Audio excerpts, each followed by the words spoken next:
pero que todavía mantiene consecuencias sobre nuestro mercado de trabajo. Es decir, la crisis COVID, la crisis sanitaria, lo que vino, digamos, fue a cortar, en cierto modo, la lenta recuperación de las condiciones de trabajo, del empleo global y de los salarios que se venía dando durante los últimos años. Eso como contexto general. En ese sentido, decir que el año 2021 ha sido, sin duda, un año positivo para el empleo. Se ha recuperado prácticamente todo el empleo que se perdió en el año 2020, no todo, pero hay que añadir algo más. Hay que añadir que realmente lo que hizo la COVID fue romper la tendencia de crecimiento del empleo que llevábamos en torno a un 2% interanual y, por tanto, no tenemos que hablar solamente de la recuperación de los empleos que se perdieron durante la COVID, sino los que no se crearon si la tendencia natural no se hubiera roto. En ese sentido, cuando afirmamos que se ha recuperado todo el empleo perdido, se ha recuperado el perdido, pero el que no se ha creado no se ha recuperado. Esperamos que con los ritmos de crecimiento que está teniendo ahora mismo la afiliación a la Seguridad Social, que está creciendo en términos interanuales en torno a un 4%, pues en los próximos meses se pueda ir recuperando el empleo, siempre pensando que las incertidumbres que tenemos en el mercado del trabajo, en la economía en general, pues no estropeen la tendencia, porque no solamente se trata de algunas de las incertidumbres de las que hablaremos, sino también ahora se ha añadido una nueva, que es la guerra en el este de Europa. Empezamos siempre por un primer análisis de cómo se han comportado las principales magnitudes en la economía aragonesa, y hay que decir que la crisis, por supuesto, los últimos datos que tenemos son de 2020, han supuesto un mazazo al crecimiento económico y sobre todo al empleo. Y yo quiero resaltar dos cosas. En primer lugar, que lo que más se ha recuperado desde la crisis financiera han sido los beneficios empresariales, el excedente bruto de explotación de los empresarios, y lo que no se ha recuperado ha sido el tiempo de trabajo. Si veis el cuadro de evolución de las principales magnitudes, veréis que en 2020, es cierto que con una caída respecto a 2019 por la crisis COVID, se trabajaban en este país solo el 82% de las horas que se trabajaban en el año 2008. Cuando digo que no se ha recuperado el empleo que se perdió durante la crisis financiera, me refiero a eso. Tenemos un 10% menos de empleo que en el año 2008, tenemos un 18% menos de horas trabajadas y, sin embargo, el excedente bruto de explotación está por encima del de 2008 y la remuneración de los salarios está 5 puntos por debajo que de 2008. Por tanto, una primera conclusión es que la crisis de 2008 se afrontó con unas políticas que lo que han hecho ha sido alargar las consecuencias en el mercado de trabajo y, desde luego, desequilibrar hacia el lado del capital el reparto de la riqueza económica. Una visión general del empleo en 2008 nos dice que hemos recuperado casi 21.000 puestos de trabajo. Ese es el dato más positivo que podemos apreciar en el panorama general. Y hemos disminuido el paro en 22.700 personas. Como decía al principio, evidentemente no hemos recuperado todo el empleo que se perdió con la COVID, pero nos falta por recuperar muy poquito, 2.200 puestos de trabajo. Pero si nos fijamos en el periodo más largo de la crisis financiera, nos falta por recuperar todavía 42.000 puestos de trabajo. 15 años después, prácticamente 15 años después de estallar la crisis financiera, todavía nos falta por recuperar esos 15.000 puestos de trabajo, que son los que corresponden a las magnitudes que antes decíamos respecto al Producto Interior Bruto. Y hay que decir también que otra de las características que se está dando en el mercado de trabajo y que se ha confirmado también en el año 2021 es que poco a poco se van cerrando las brechas entre hombres y mujeres. Se va cerrando la brecha en cuanto a la actividad, va habiendo más activos mujeres y menos activos hombres, una brecha que en el año 2007 era de casi 15 puntos, ahora es solo de 5 puntos. Se va cerrando la brecha en cuanto a ocupación. En el año 2007 la brecha entre hombres y mujeres, entre ocupados y ocupadas, era de más de 15 puntos y ahora estamos en 6 puntos. Y se va cerrando también la brecha en cuanto a desempleo. Por tanto, digamos que ese es una de las características positivas de nuestro mercado de trabajo. En el cuadro siguiente, en la evolución de la tasa histórica de actividad por sexos, vemos que desde el año 2002, que es el año que empieza a haber datos de la EPA, lo que se ha producido es una incorporación de las mujeres a la actividad y, por tanto, también una incorporación a la ocupación. Tenemos que decir que de los 18.000 puestos de trabajo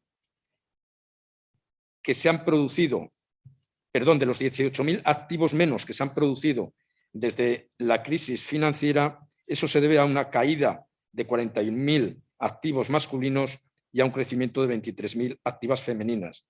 Y hay otra característica que salta a la vista y es el envejecimiento de nuestro mercado de trabajo. Poco a poco, a lo largo de los años, nuestro mercado de trabajo se va desplazando desde las franjas más jóvenes a las franjas de personas más mayores. Por tanto, y esa es una idea que voy a resaltar varias veces, tenemos un mercado de trabajo que está cerrando la brecha con las mujeres, es decir, se está feminizando, pero tenemos un mercado de trabajo, y ese es un problema, que se está envejeciendo. Y digo que es un problema porque seguramente, ya lo estamos viendo en algunas profesiones, va a haber problema de relevo generacional y habrá que buscar soluciones. En cuanto a los inactivos, yo creo que el dato más interesante, parte de las magnitudes de aumento o disminución de inactivos, es la causa de la inactividad.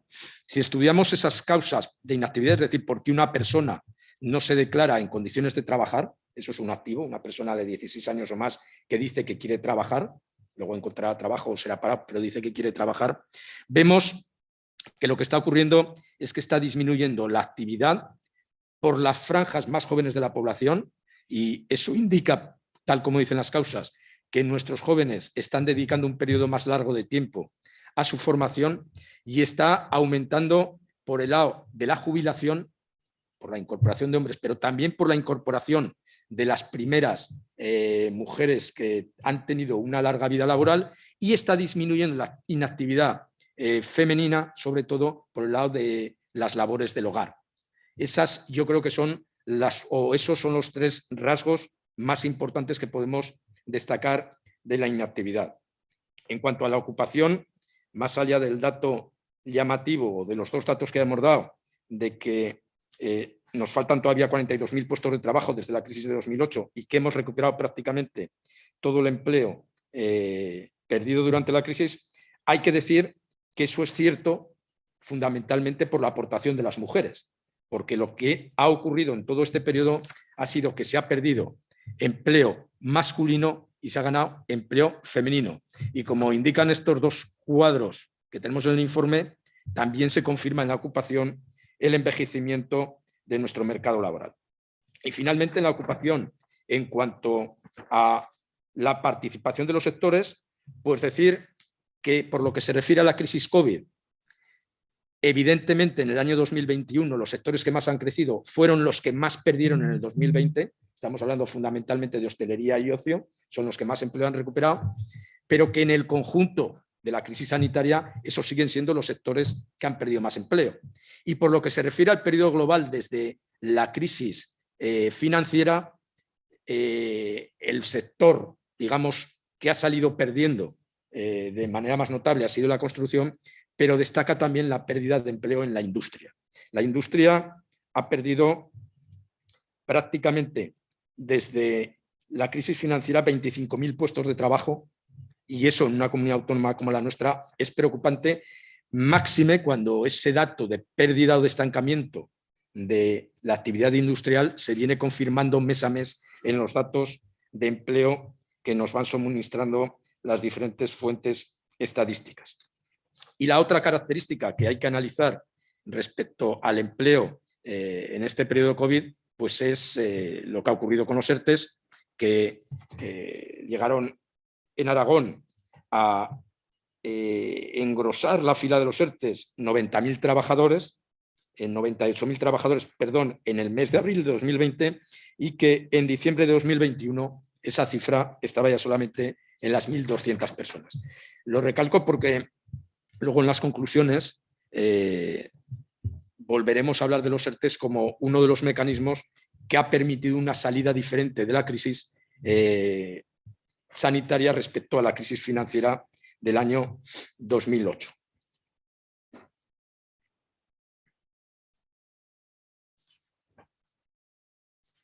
En cuanto al paro, decir que el año 2021 ha sido un buen año, lo decía al principio, tenemos 22.700 parados menos, y esa cifra ha favorecido también en este caso a las mujeres, porque fueron ellas precisamente las que más sufrieron el paro o las que más fueron al paro en el año 2020. La recuperación del empleo en los servicios en los que hay una ocupación mayoritaria de mujeres, ha permitido sacar del paro a muchas trabajadoras. Y el otro dato que nos interesa respecto al paro es el índice de paro de larga duración. Este es el paro de aquellas personas que llevan más de un año en situación de desempleo, y en el cuadro de largo plazo que adjuntamos en el informe, pues se puede apreciar que ese paro de larga duración, que antes de la crisis financiera estaba en los hombres en torno al 10% y en las mujeres en torno al 20%, llegó a escalar durante la crisis al 60% y ahora está en índices del 40%, es decir, 4 de cada 10 parados llevan más de un año buscando empleo. Es decir, están en una situación de vulnerabilidad mayor. Los otros dos aspectos que nos interesan en el informe son, por una parte, la calidad de la contratación, o sea, la calidad del empleo, la contratación, y por otra parte, los salarios. Hemos introducido dos cuadros, uno que se refiere a cómo se ha comportado la contratación en Aragón por sectores en los 3 últimos años, y vemos que mientras este año respecto al anterior hemos tenido 102.000 contrataciones más, en el conjunto del periodo COVID, es decir, en los últimos 2 años hemos tenido, o en el último año hemos tenido 69.000, casi 70.000 contrataciones menos que en el año 2019. Y ahí me gustaría destacar un dato, porque todos los demás datos pues, son más o menos razonables y concuerdan con el periodo de crisis. Vemos que ha bajado mucho la contratación pues, en los sectores de ocio, en la hostelería, etcétera. Pero hay que decir que hay un sector que es la industria, que antes resaltaba que está estancado y que está perdiendo empleo, que sin embargo ha tenido un incremento muy notable de la contratación en el periodo COVID, es decir, en la comparación entre el año 21 y el año 19. Y eso solo quiere decir una cosa: menos empleo, más contratos, quiere decir más precariedad. Es decir, ha aumentado notablemente la precariedad en el sector industrial aragonés. Todo eso esperamos que sea corregible mediante la reforma laboral que comentaremos después. Y por último, en la composición de la contratación, que es justamente lo que va a combatir la reforma laboral, pues vemos que durante el año 19, 20, 21 la contratación se ha comportado exactamente igual, con un techo de cristal de un 10% para el total de contratos indefinidos y con un 90% para el total de contratos temporales.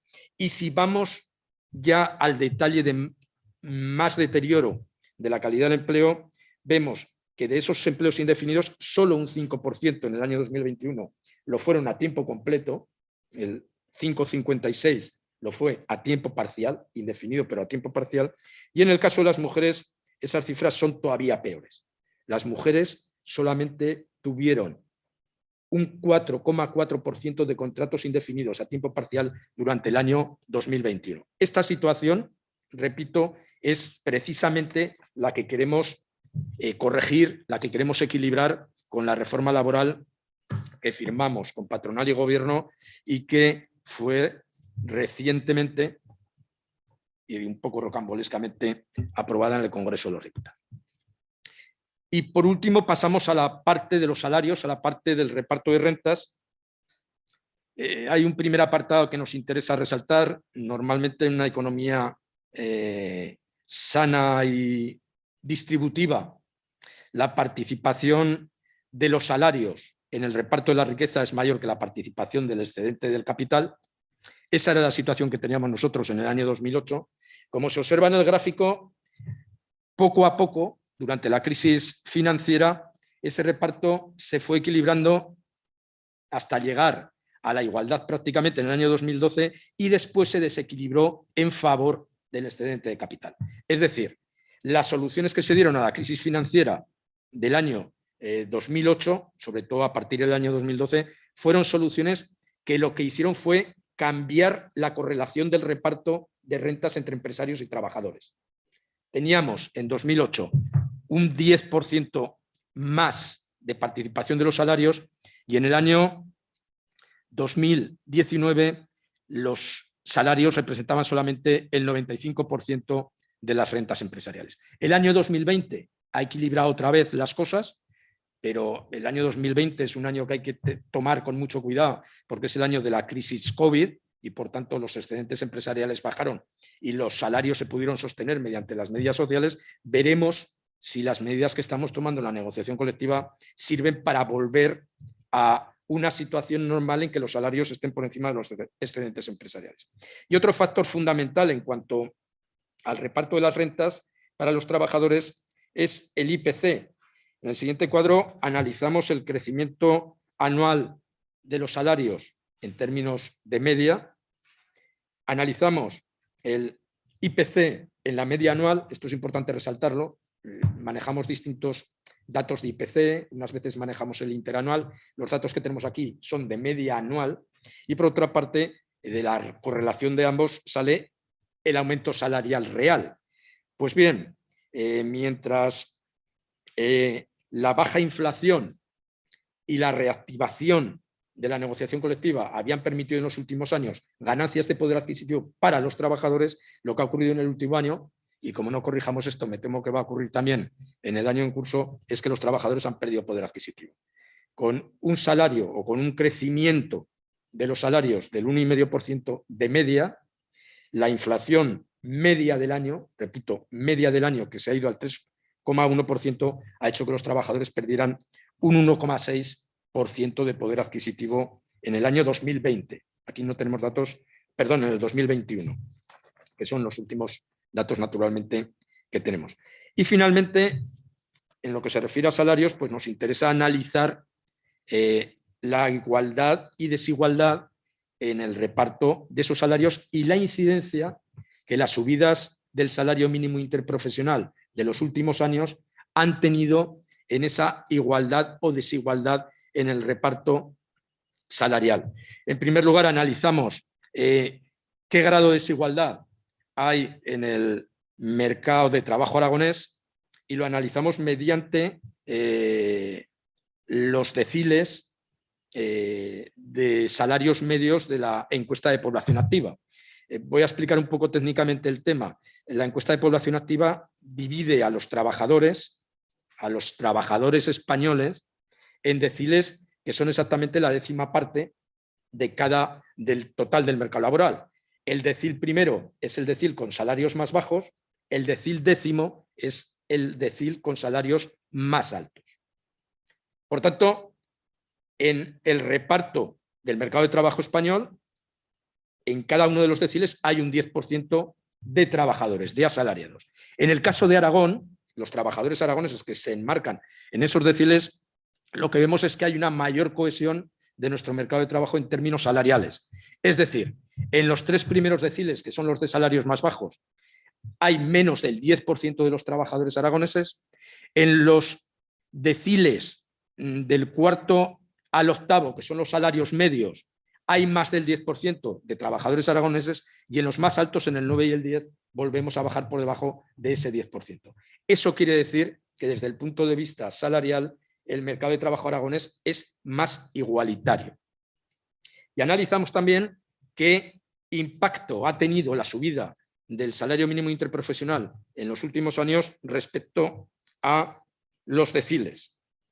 En el cuadro siguiente, lo que vemos es la distinción entre el incremento salarial que se ha producido del año 2007 al año 2017 y el que se ha producido del 17 al 20. Se aprecia claramente que entre el año 7 y 17, cuanto más bajo el nivel salarial, menos incremento del salario. Hasta el punto de que en el primer decil incluso hay una pérdida de salario. En el primer decil se produce hasta el año 2017, el salario de 2017 es solo el 92% del salario del año 2007. Pues bien, entre el 17 y el 20, y no recoge todavía la subida ni del 21 ni del 22, por supuesto, porque no tenemos datos, lo que ocurre con la subida del salario mínimo interprofesional es que los 3 primeros deciles son justamente los que más incrementan su salario. Y esto es efecto directo de las subidas del salario mínimo interprofesional, que a veces nos parece que es una subida marginal, pero que afecta a muchos trabajadores y sobre todo tira del conjunto de los salarios hacia arriba.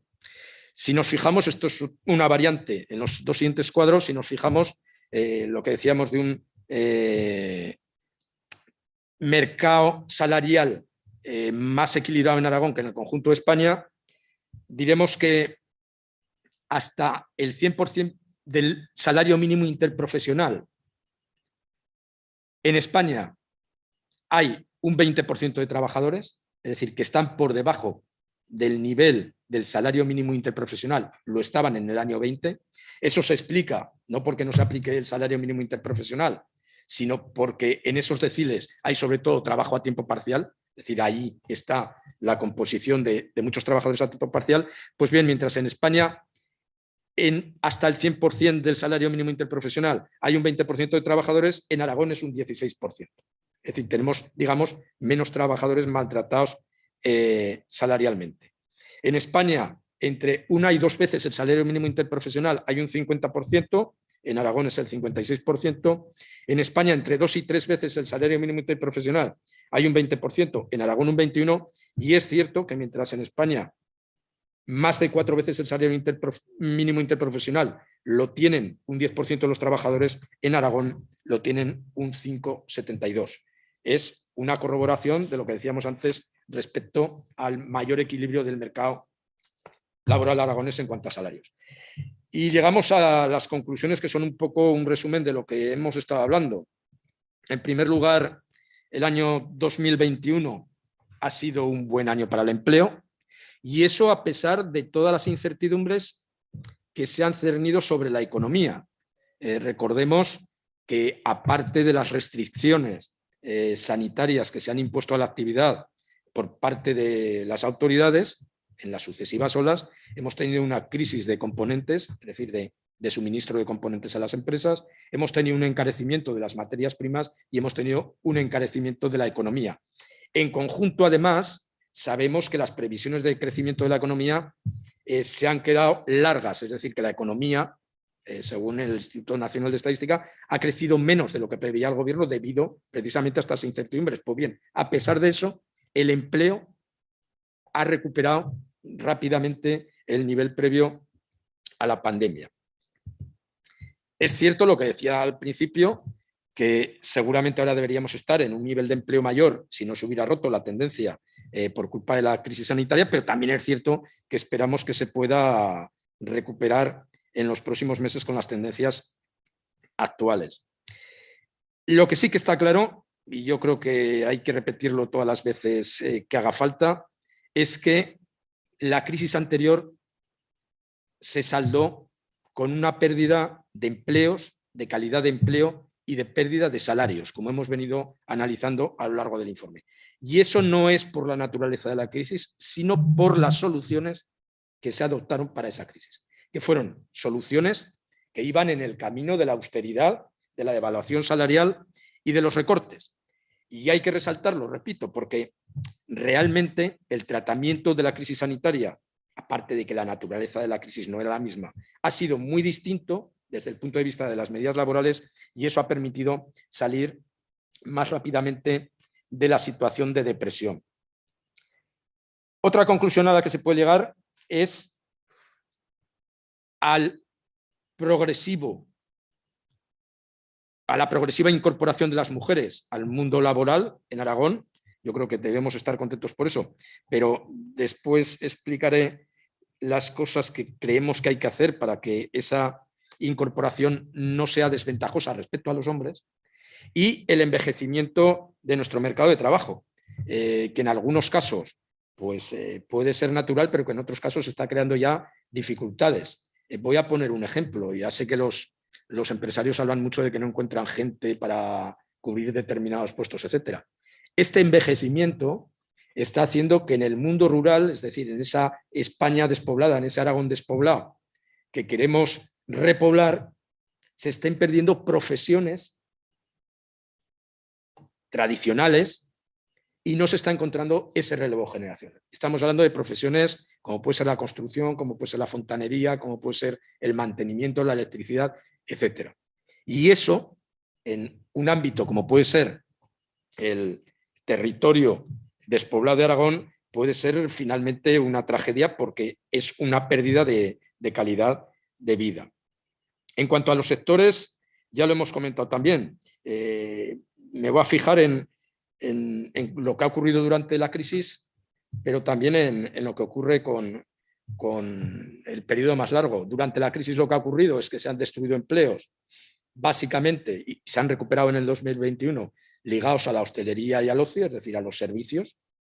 Se han generado muchos empleos en las administraciones públicas y de los datos del informe se deduce que finalmente esos empleos en las administraciones públicas, que en muchos casos respondían a refuerzos sanitarios, se van perdiendo poco a poco. En el año 2021 en las actividades sanitarias ya se han perdido empleos y que poco a poco el sector privado va recuperando protagonismo en el mundo del trabajo, pero con esa excepción que hacía antes, que es la de la industria y su atonía, y con otra excepción, pero ya tradicional y que tiene mucho que ver con los cambios en el mercado de trabajo, con los cambios, perdón, en el modelo productivo, que es la pérdida permanente de empleo por parte del sector financiero. En cuanto a los salarios, pues resumir lo que acabamos de decir. Por una parte, el incremento del salario mínimo interprofesional ha servido para reequilibrar los salarios más bajos y el IPC, o un IPC desbocado, pues está poniendo en riesgo los salarios o el poder adquisitivo de los trabajadores. Y yo quisiera también hacer una reivindicación de la utilidad del diálogo social. A veces se ha puesto en entredicho el papel de empresarios y sindicatos, el papel del diálogo social, pero creo que si comparamos la manera de salir de la crisis sanitaria de la que se tuvo de salir de la crisis financiera, el diálogo social es el factor diferencial fundamental. Perdón.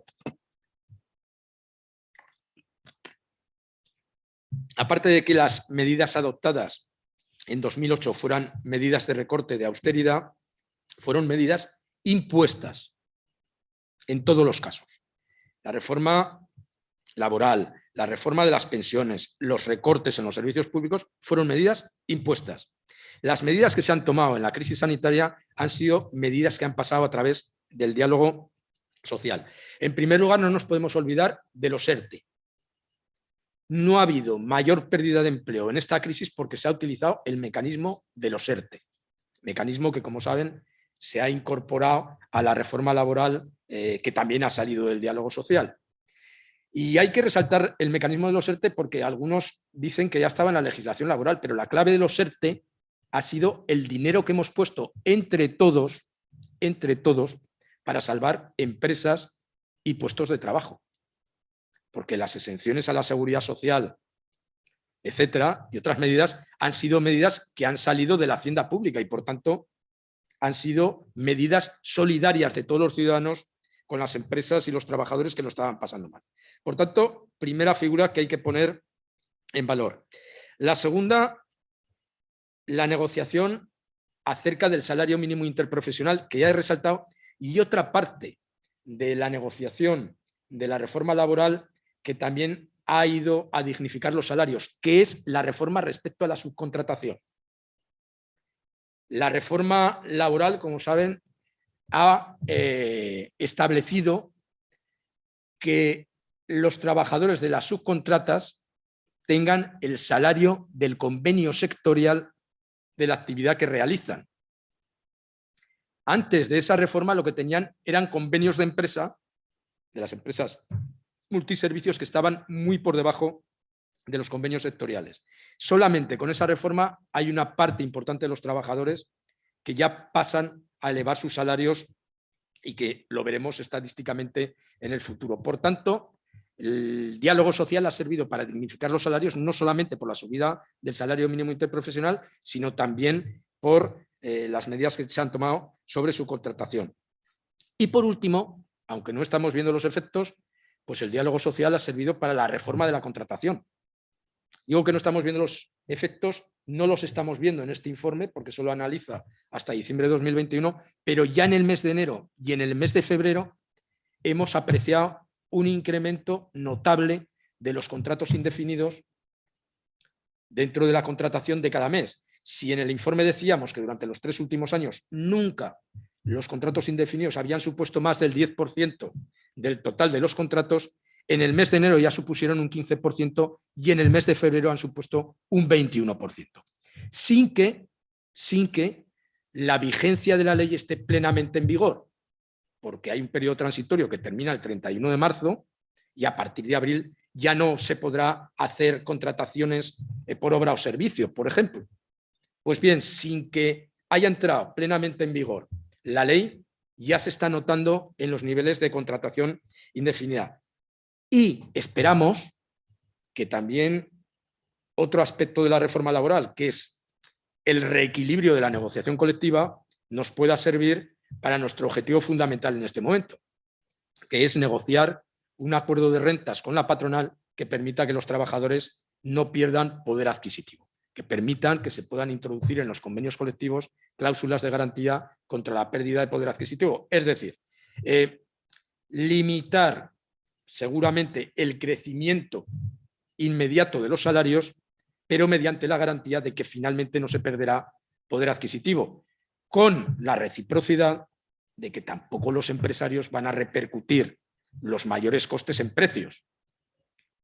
Ese sería el pacto razonable para intentar contener la inflación. Por tanto, poner en valor el diálogo social, que ha sido la fórmula que ha servido para salir de una manera más igualitaria y más rápida de la crisis sanitaria del 2006. Y las perspectivas que nos quedan pues son la aplicación de los fondos europeos.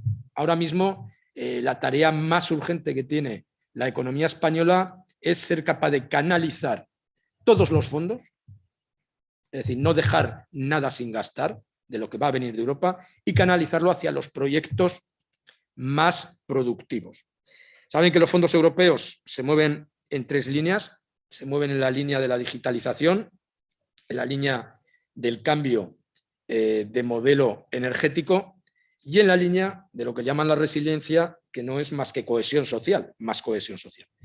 Bueno, nosotros entendemos que esos fondos pueden servir para cambiar de manera notable el mercado de trabajo español y, por tanto, para crear empleo.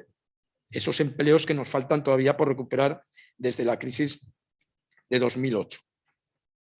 Y en ese sentido, yo creo que eso va a abrir 3 debates. En primer lugar, el debate del reparto del trabajo. Más allá de las características de salida de cada crisis, el hecho de que en España en el año 2020 se hayan trabajado un 18% de horas menos que en el 2008, indica seguramente también un aumento de productividad. Es decir, la aplicación correcta de los fondos europeos a la digitalización seguramente va a hacer un sistema productivo más productivo, valga la redundancia, es decir, va a aumentar la productividad y por tanto se va a necesitar menos factor trabajo para producir lo mismo. Y nosotros creemos que es el momento de abrir ese debate no por la vía de recortes, sino por la vía de reparto del trabajo. Debates como el de la semana laboral de 32 horas son debates que esta sociedad tiene que mantener porque es notorio que el nuevo sistema productivo va a necesitar menos trabajadores. Estos días se ha hablado mucho del sector del automóvil. Pues bien, los expertos calculan que la fabricación de automóviles va a necesitar, por la propia composición del coche, va a necesitar entre un 25 y un 30% menos de empleo de lo que se necesita para los coches de combustión. Si digitalizamos la economía, lo lógico es pensar que se va a necesitar menos fuerza de trabajo. Por tanto, hay que abrir el debate del reparto del trabajo. Aragón tiene pendiente la asignatura de la adaptación de su mercado de trabajo al nuevo sistema productivo. Repito lo que decía antes, ya no es que los empresarios se quejen de que no encuentran determinados profesionales, que puede ocurrir en algunos casos y que es la parte seria del asunto. Claro, cuando dicen que les falta personal, incluso en la hostelería, a lo mejor lo que se tiene que plantear son las condiciones de trabajo de la hostelería y por qué la gente no quiere ir a trabajar a la hostelería, obviamente. O cuando se plantean que no encuentran ingenieros, pues a lo mejor es que los quieren pagar a 1.000 euros el mes. Y claro, los ingenieros prefieren irse a otro lado a trabajar. Es decir, más allá de eso, sí que es cierto que las transformaciones del mercado de trabajo en Aragón van a necesitar adecuar la cualificación de los trabajadores. Y en ese sentido nosotros creemos que hay que hacer, mediante el diálogo social, hincapié en 3 líneas. Por una parte, una reforma de la formación en su conjunto. Es cierto que hemos estado hablando con el Gobierno de Aragón y con la patronal y es obvio que hay que primar la formación profesional, pero lo que hay que primar más que la formación profesional es la orientación de los alumnos y la orientación de los propios padres. Podemos hacer muchos centros de formación profesional, gastar mucho dinero. El otro día la ministra hablaba de las plazas que se van a crear, pero si las familias no eligen ir a la formación profesional, pues estaremos gastando el dinero inútilmente y desde luego no estaremos proveyendo de profesionales a nuestro mercado de trabajo. Por tanto, la labor fundamental es la orientación y la orientación desde las edades más tempranas posibles, para que los niños y las familias sepan cuáles son las profesiones que van a tener un mejor futuro y por tanto puedan tomar decisiones adecuadas. En segundo lugar, hay que readaptar a los trabajadores y hay que readaptarlos en unos casos para que sigan haciendo el trabajo en la misma empresa por los cambios productivos que se puedan producir en la empresa y en otros casos para adaptarlos a su incorporación a otros sectores. Es decir, hay que seguir recualificando a los trabajadores y eso se llama formación continua. Hay que reforzar el sistema de formación continua para ser, voy a utilizar otra vez la palabra, resilientes ante los cambios que va a traer el futuro. Y por último, tenemos que aprovechar una experiencia laboral y una cualificación laboral que en este momento está desperdiciada. Hay cientos de miles de trabajadores que a lo largo de su vida han tenido una práctica laboral y que no tienen reconocida esa práctica laboral como una cualificación. Por tanto, el reconocimiento de cualificaciones, el reconocimiento de la experiencia como una parte de la cualificación que se pueda ir ampliando modularmente para que los trabajadores puedan presentar un currículum donde de verdad se detalle cuáles son sus habilidades profesionales, es la tercera línea que hay que potenciar en la formación profesional. Y por último, todos estos esfuerzos se tienen que orientar hacia la igualdad. Y digo esto para terminar porque a lo mejor, a lo largo del informe y a lo mejor a lo largo de la rueda de prensa, ha parecido que el término feminización del mercado de trabajo aragonés parecía demasiado optimista. O a mí a veces cuando lo decía me lo parecía. Porque es verdad, las mujeres se han incorporado al mercado de trabajo, las mujeres se incorporan cada vez en términos de más igualdad con los hombres en actividad, en ocupación, etcétera, pero eso no quiere decir que tengan las mismas oportunidades. Y por tanto el esfuerzo tiene que ser que las mujeres desde niñas tengan las mismas oportunidades. Decía antes que un factor fundamental para el cambio en nuestra formación profesional es la orientación. Pues sí es importante orientar a todos los alumnos acerca de las profesiones que tienen más futuro, acerca de las profesiones mejor pagadas, acerca de las oportunidades, más necesario es todavía orientar a las familias y a las niñas. Porque se da, y no es objeto de este informe, se da un sesgo profesional que hace que por una parte las mujeres cualificadas se orienten a los servicios y por otro que las mujeres no cualificadas en igualdad de cualificación con los hombres se orienten también a los servicios donde peores condiciones de trabajo hay. Y por tanto todo este esfuerzo que hay que hacer para el futuro tiene que ir orientado absolutamente a conseguir esa igualdad entre hombres y mujeres. Y yo por mi parte nada más, salvo contestar a las preguntas que me quieran hacer.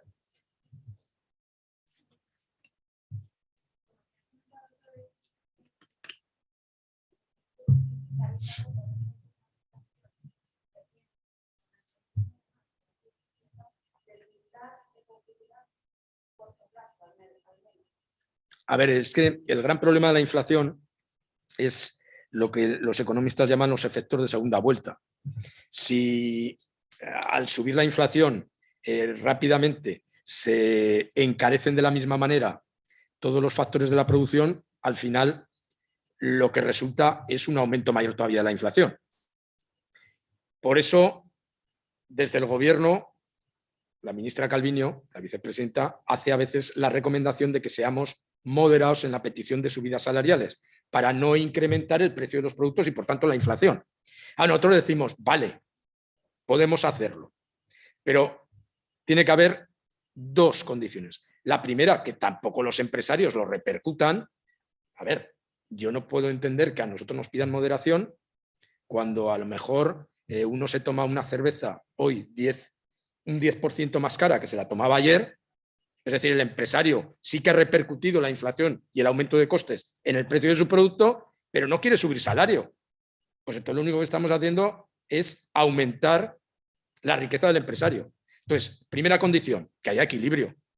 Oiga, moderen ustedes también la subida de los precios.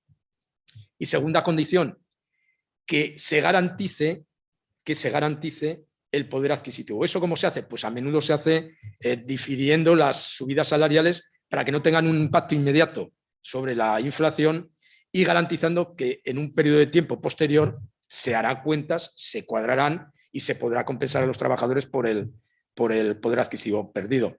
El problema que tenemos es que aquí las cláusulas de revisión durante muchos años fueron un componente básico de los convenios colectivos.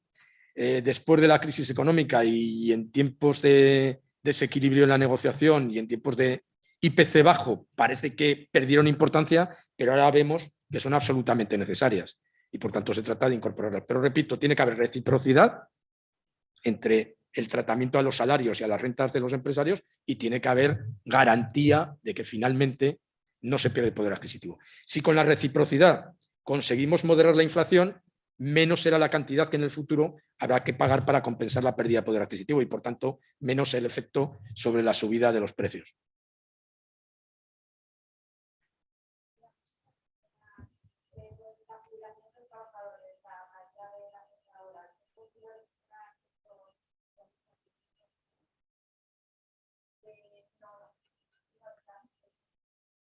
Hombre, con los parados que hay se podrían cubrir esos 42.000 puestos de trabajo, en principio. Obviamente en la práctica seguramente no, pero si va envejeciéndose nuestro mercado laboral y no tenemos relevo generacional, pues habrá que pensar que de alguna parte tendrán que venir si queremos mantener nuestro sistema productivo. Esto es un problema que choca directamente con esas ideologías que están en contra de la inmigración, pero obviamente si nosotros necesitamos cubrir una serie de necesidades de nuestro sistema, de hecho ya lo hacemos, hay una parte de nuestro sistema productivo que está cubierto por inmigrantes, por personas de fuera. Pues, a ver, se me ocurre el sector de los cuidados, el sector de transporte, del transporte, digamos, no por carretera, pero sí del transporte del reparto en ciudad, el sector agropecuario, son sectores que utilizan ya mano de obra extranjera de una manera masiva. Pues habrá que pensar que ese es un recurso que tendremos que utilizar en el futuro. Porque vegetativamente, es decir, por nacimientos y muertes, no lleva pinta de mejorar.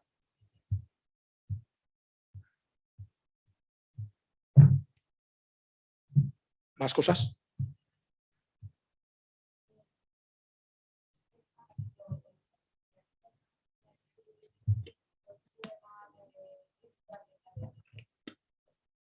O sea, la industria sufrió muy duramente, siempre nos acordamos de la construcción, pero la industria también sufrió muy duramente la crisis de 2008 y posteriormente todo lo que ha ido ocurriendo no ha favorecido a la industria. Y lo que estamos viendo en los últimos tiempos pues es evidente. Los sectores más perjudicados por el aumento de los precios de las materias primas, de los transportes, por la insuficiencia de componentes y tal, está siendo el industrial.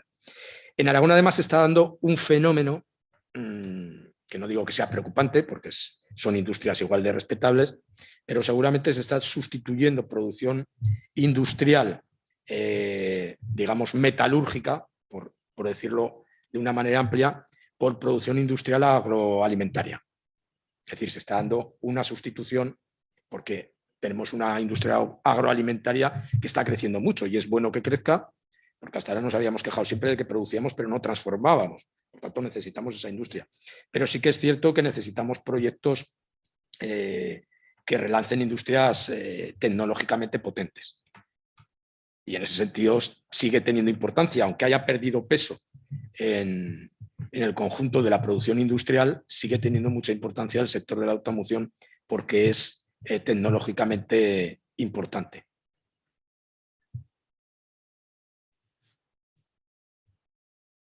Por aquí detrás no tengo preguntas, ¿eh? Por la gente que está conectada a través de Zoom no hay ninguna pregunta.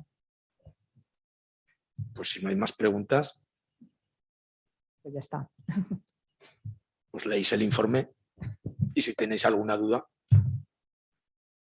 estaremos a su disposición, ¿no, Ángeles? Por eso. Por eso Pues muchas gracias. Que nos llamen. Gracias a todos.